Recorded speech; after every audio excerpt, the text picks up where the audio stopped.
Okay, so we've reached our last round. The simulation is now complete. We can see that when we started out, we had sales of about 50 million, and we're ending up with some teams reaching the 400 million mark in sales. Let's see who's this blue team, Alpha EcoBoost, seems to have the highest, over 400 million in sales. Our car with no name, I'm sorry, our car has no name, 379, and Kyle's Crazy Autos at 380. Let's round it up to 385 million, and Speedy Brook at 387 million. So a couple of teams there are getting very close to breaking the 400 million in sales. So we had quite an upward trend in growth of the automotive sales. Okay, and then if we go into points, we see that we all started out very strong, which is how you should start when you're taking over from weak management and you're making correct decisions. And now in round two, you're starting to compete against yourself. So between round 2, 3, 4, 5, and 6, you can see that the average score is above 400. So our average score is probably like 500 or so for most of these rounds, which is plenty for what you need for the simulation. So overall scoring, most teams did very well. If we look at stock price, we have an undisputed champ in stock price, Speedy Brook Autos at $244 a share, followed by Sammy's Autos, and then we have Enigma, Alpha. Let's see, these are just some of the other autos in the top. Okay, so leaving off with Kyle at the top, $200 plus group of share price autos, which is astounding. Excellent scores here. And then if we look at the sales per team, top sales went to EcoBoost, over $1 million in sales, 1,274,000. And then we had PK Auto, AD Automotive in there. The so grouped up WH Motors. So sales, we went from about 100 million to well over 1 million for most groups, or over the million. This Grease Lightning just popped over 1 million, so we have from Grease Lightning up above about half the class, over $1 million in sales. I'm sorry, that's over a billion. We started out at 100 million, and now we're over. These teams are all over $1 billion in sales, which is amazing. This team had the highest turnaround. Grease Lightning seems to have the highest improvement in sales this round. A really steep slope there. Amazing. Earnings per share per team. Our undisputed champ this round is Speedy Brook Autos with $44 per share earnings. A car has no name with 39. EcoBoost with 39, rounded up, and Leopard with 38, 39. So, and we have, some teams made, this team had some great improvements over the round, so earnings per share did pretty well. Okay. Now, if we look at, so as far as round points, most teams, we have a couple of teams over 500, which is really good for the last round. You see this by this percentile mark. Anything over, this percentile is how you performed in a percentile rank compared to the past 500 teams who've played the simulation. So getting over 85 or 80%, you're doing better than 4,000 teams, which is really astonishing as far as the round points. If we look at the profit margins, we have 3 teams in the 70% range, I'll say, that are at the 90 percentile rank of profit margins. And as far as the class in total, anything above, I'd say, 50% is doing pretty well as far as percentile rank in the simulation. And stock price, we talked about that before. We have a team here, a number of teams here, 1, 2, 3, 4, 5, 6, 7, 8, 9 teams in above 200, which is around the 90th percentile mark of stock price, which is amazing. Return on equity, a girl has no name, has the highest return on equity, which is excellent. It's ranking at the 99th percentile of return on equity, amazing.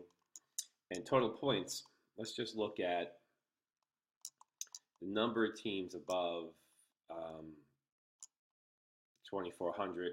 So from um, Galt Motors, we have majority of the class over 2,400, and even still a bigger majority. We have this is the most teams I've ever seen over 3,000. We have 1, 2, 3, 4, 5, 6, 7, 8, 9, 10, 11. We have 11 teams over 3,000, which is completely insane, very amazing. This group of you as a group of students in the strategy class have just really outperformed. These teams have just done so amazing. I even got a letter, an email this morning, early this morning. So I sort of like, I guess, an automated email saying that our group is one of the 10 best performing classes in this simulation over the past, I think they said, 4 years and 8,000 different team players. So we're in the top 10 as far as overall performance as a class in total. So they were just calling to congratulate me, which really means congratulating you and how strongly you guys picked up the principles of the simulation and did well with it. I mean, it's just really amazing your competitive strategies in deploying marketing and your production and your financial build of the cars and your profit margins, really showing an extremely knowledgeable use of strategy to outperform this simulation. Of course, this is a simulation. It's not 100% real world, but a lot of what happens in the simulation is pretty real world. So if you're watching, if you watch my lectures, especially in the Kellogg's book, I integrated a lot of information about the simulation in the book, and I wanted to help you guys out each round as much as possible by providing these videos to kind of recap and give suggestions on how to improve score. So I think that's a good teaching method. This team has outperformed all of my previous classes, so I'm very proud of the accomplishments here. It's just amazing how well. And in the real world, companies do redesign their products. They invest in their production like you did to manufacture more cost effectively. So they invest in research development,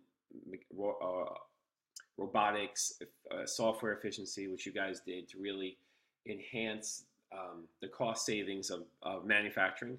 And by and large, companies, they're not 100% focused on exceeding your customer expectations. They're focused on making a product that you'll buy, mostly through advertising, that may not be the highest quality, but you don't know any different. When you buy a car, it's really hard to tell,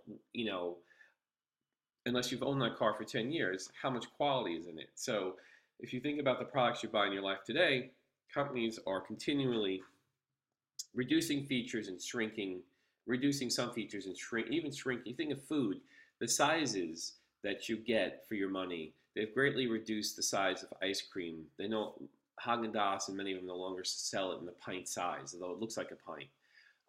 You're getting less sheets of paper towels, less garbage bags, fewer cookies. And if you remember, when you were a kid, how big the Oreo cookies and the Chips Ahoy cookies bags used to be. Now they're about 2/3 the size they were, but they're charging, inflation adjusted, about the same price. So companies do play this game where they're monkeying around with the how they build their product, how they put their product together, because they're trying to maximize shareholders' wealth. And in some cases, they do make products that are not exceeding customer expectations in every area, especially where if customers don't perceive them that well, and you saw that in the percentile rank of importance to customers, they pull back a bit and they make up with advertising. They really convince us to buy a lot of products with advertising that may not be the best. So this is just how industry works. This is just very red ocean type of competing. And profit margins are very high. Operating profit margins are very high, which means that people are able to control and more effectively deploy their marketing budgets. Earnings per share were great, which means people were making a lot of money and managing their equity and buying back equity, their stock equity, when they had the extra money. Return on assets were pretty efficient. The anything above 50, I think, is really excellent on return on assets and net profit margins. If we're looking at anything above 25, which most teams had above 25, you're doing better than 75% of the other players. So, you guys are really ready to go and run your own automotive company. So you may want to apply for an automotive company and tell them how well you did in the simulation running an automotive company. Maybe they'll get you the job. I don't know. Of course, sales per share were very high, total asset turnover, and this is, these are all ratios. Hopefully, there's reinforcing the ratios that you remember from your finance class or financial accounting class. And this is just looking at your sales. I'm sorry, looking at total asset turnover. You're looking at your sales to assets, how much sales you're getting out of your assets. And then there's return on assets, which is looking at your profits compared to your assets. So people were really getting the most profits out of their assets and getting the most sales out of their assets. So, here, it just, this is the profit margin. If you look at total asset turnover, this company got 2.6 times their sales out of their assets. So if their assets were 1 million, they got 2.6 million in sales out of those assets.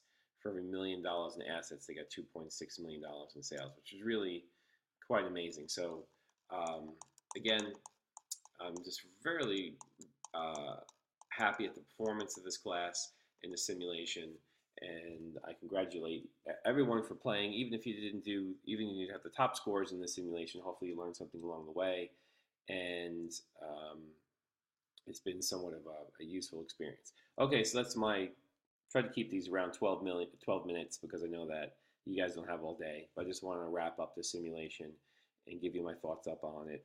And good luck with the final, and I'll talk to you soon.